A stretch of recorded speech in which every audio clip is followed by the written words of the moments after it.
Hi guys, this is just a quick video for everything from a stream share that Sledgehammer Games did with a Twitch streamer a bit back, and there's just a few things that I had to take notes on because it's a big deal, especially when they're being active in the community in that way. They admitted the personal control and the controlling, sliding, canceling, and snaking, which is basically when people are sliding and hopping and bunny hopping, and they're getting around the map way faster than you normally would be able to doing that. And they admitted to doing it intentionally, and not for the sake of balancing, but for the sake of how they feel the game's supposed to be played. And I'm okay with that. I'm wary about saying that, not on video, but like in general, because it's basically, oh, you never had the right to have control over your own movements in the first place. But here's the thing, is that what they're doing is making it a better experience overall.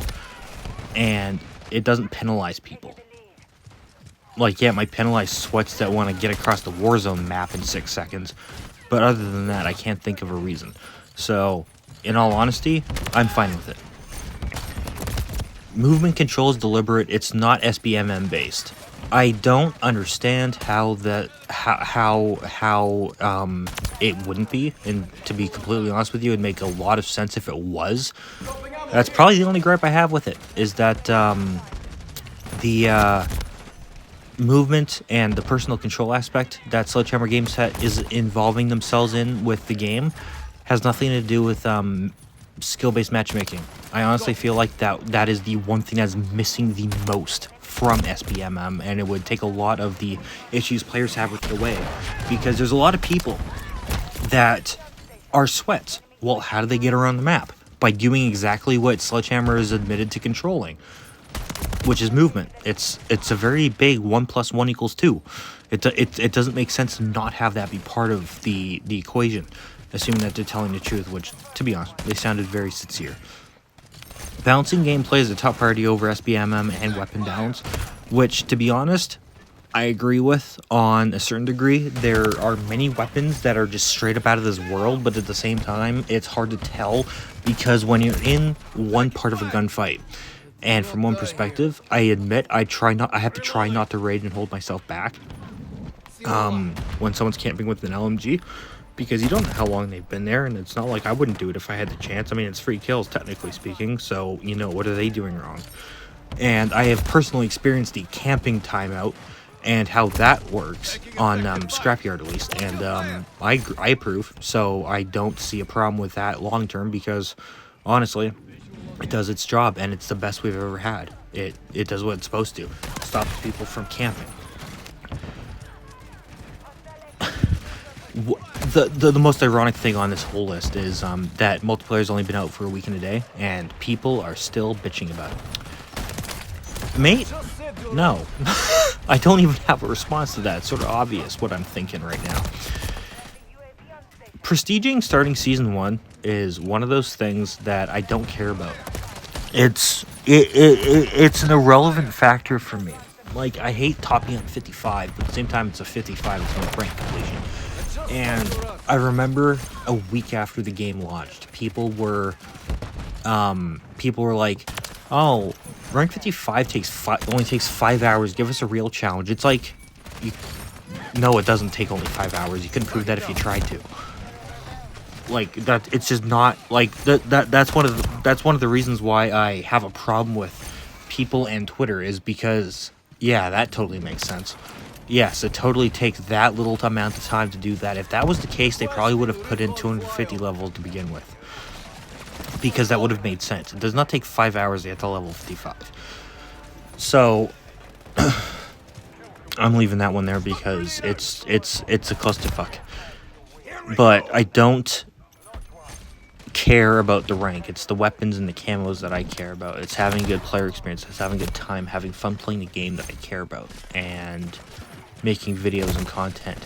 So when people are crapping about something that is technically infinite, if there was a choice, I find it an irrelevant argument, because it would basically be like having 30 prestiges like they had in Advanced Warfare. I believe they had it in, I can't remember if they had 20 or 30 in the original MW3. But these games that have 20 or 30 prestiges in them, and they go to like rank 60 or whatever for each one. I don't understand what the hell the point of that is. Like, what, your couch potato lives off your mother? Like, I don't understand. Like, I don't get the logic behind complaining about that. Especially when there's so much in the game to experience and just having fun and all that. Like, what type of player is actually complaining about that legitimately and not just for attention? I don't get it.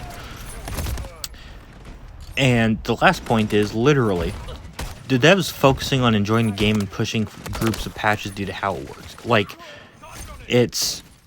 the devs are focusing on the gameplay and enjoying it. They're not focusing on, oh, this person's complaining about this, maybe we should look into that. They're being proper about it. They're being professional, and I actually respect them for it, because it means that the things that matter are going to get solved, and the things that people are going to be picky at on Twitter aren't. They're going to be ignored. And that's a good thing in my opinion, honestly. I don't see a problem with that anytime in the future. The only side note, honestly, is lags and server connections. And it's game mode dependent, which makes sense. I understand that, as annoying as it is for where I live and all that. It's a pain in the ass half the time. And you can't trust the ping anyways, because half the time it's lying, which I'm hoping they don't change, because it's nice to have a 91 ping and still be playing on 35, which is not the way it usually is supposed to work. So I'm hoping that they don't change that. I mean, I know odds are it will be, but it makes me feel better about my sad life. Truly.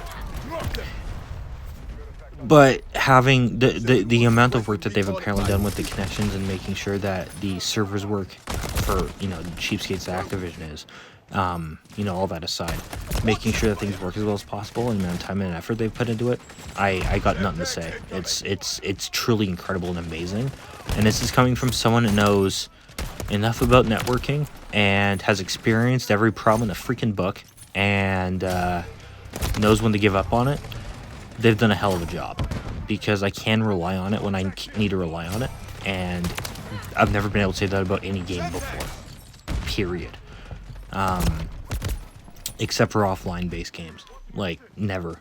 So I have full respect for them for that one, and for most of this list, because while there's a couple things that are backwards, especially with skill-based matchmaking, it is, honestly, it's a great game. Like, yeah, there's a lot of changes that I hope are in Season 1. Subscriber, look for the video depending on when this one goes up compared to it.